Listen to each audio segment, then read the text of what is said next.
Jersey Central with Burt Byrne on the new Talk Radio 1450 WCTC, the voice of Central Jersey. From politics to entertainment, from social issues to lifestyles, from newsmakers to pop culture. If it's Jersey, it's on Jersey Central with Burt Byrne, 732-545-9282. Or toll free at 888-545-9282. Your state, your home, your voice. Jersey Central with Burt Byrne on the new Talk Radio 1450 WCTC. It is 8:37, Jersey Central on the new Talk Radio 1450 WCTC, the voice of Central Jersey. We'll do our need to know things coming up a little bit later on here in this 8:30 half hour.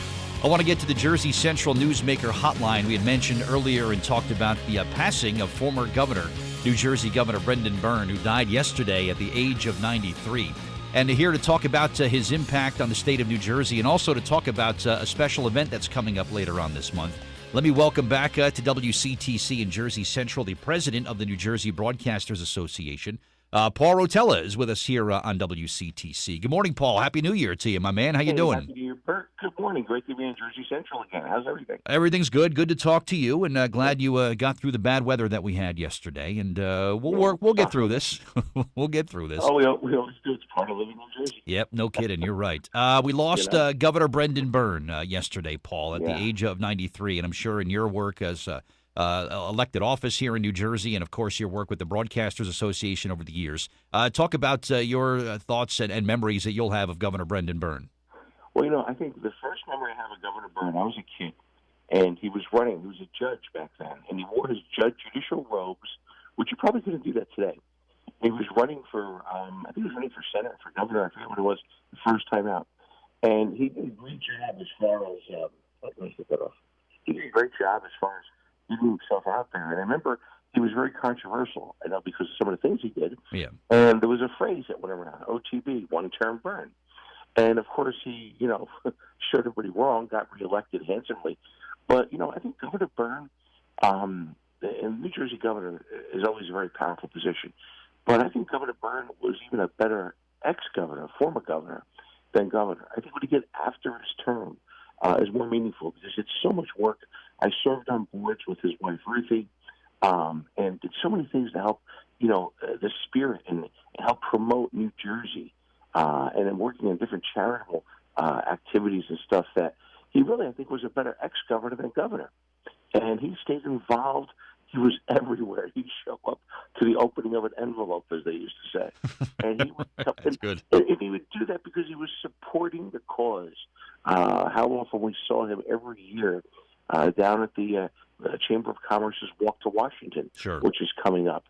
And last year was the first year, by the way, he missed it in something like 40 years. Wow. And it really was a shame. Yeah. But we knew he was doing well. Ruthie, of course, is there. Ruthie always represents him very well.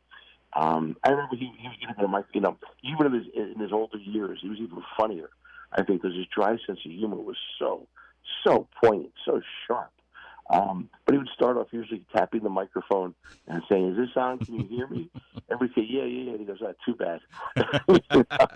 Your problem." But he always entertained. He was always very gracious, very humble. And I think he was a great statesman, a great man that represented New Jersey well. And like I said, in his later years, he became an icon. And I think that iconic memory is what I'm going to remember the most. Yeah, and I think he always kind of tried to stay relevant too, Paul. No matter who was the sitting governor at the time, whether it was Christie Whitman, Jim Florio, Chris Christie, Tom Kean, whomever, he always sort of remained relevant and sort of got his opinion out there about things that were happening, and people would turn to him just to kind of hear his thoughts on certain things. And I've asked virtually every former governor, and I'm sure you have as well, what their impression was of the job and would they ever do it again. And they all had the same answer, Paul, that it's the best job they've ever had, but they wouldn't want to do it again for another day. Yeah, President Kennedy, I think, said that. Would you recommend it to others? No. But and I think now, you talk about ex-governors, I think Tom Kean is going to now fall into the role that Governor Byrne fell into as being senior statesman. Yeah. And we're going to see him do a little more. And again, one thing about our governors, whether you like him, vote for him, not vote for him, Democrat, Republican, they are the most powerful governors in the country. So they do make an impression that long lasts their term of office. And like I said, what they do outside of office, like it's sometimes more constructive and beneficial to the people of New Jersey than when they were sitting in the chair. Yeah. But we're going to miss Governor Byrne. He really, when I think about it, my God, I can't remember a moment of being alive without Governor Byrne being there in some capacity. Yeah, So we're going to miss him. I think he really advanced our state, Paul. Our guest is Paul Rotella, New Jersey Broadcasters Association president. I think he advanced our state when New Jersey was not just sort of like the punchline to a joke anymore. You know, we became a state that was taken seriously for our commerce, our infrastructure, what we had to offer, our quality of life that we still get to enjoy today. And it seems like, with the building of the big arena there at the Meadowlands that, was a world-class facility for an NBA team, a Big Four sports team.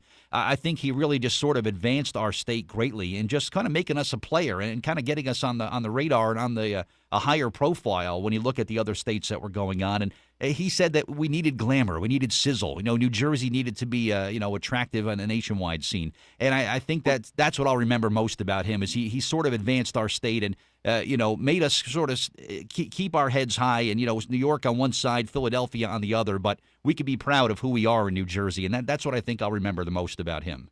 And touche to that, because I think what you're talking about really is he had vision. And a lot of elected officials, they hold office, they're administrators, if you will, and they occupy the chair. But he had vision. He knew what he wanted to accomplish. And you're right.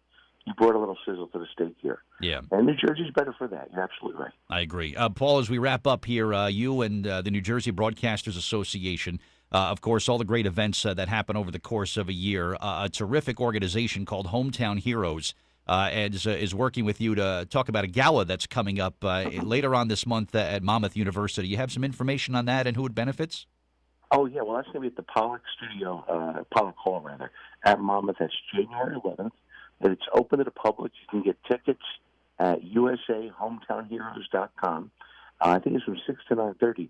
And it's going to be an event with a whole bunch of luminaries who are going to be there, including Kim Godano. I think it's her last official function as Lieutenant Governor. Wow. She'll be there as well.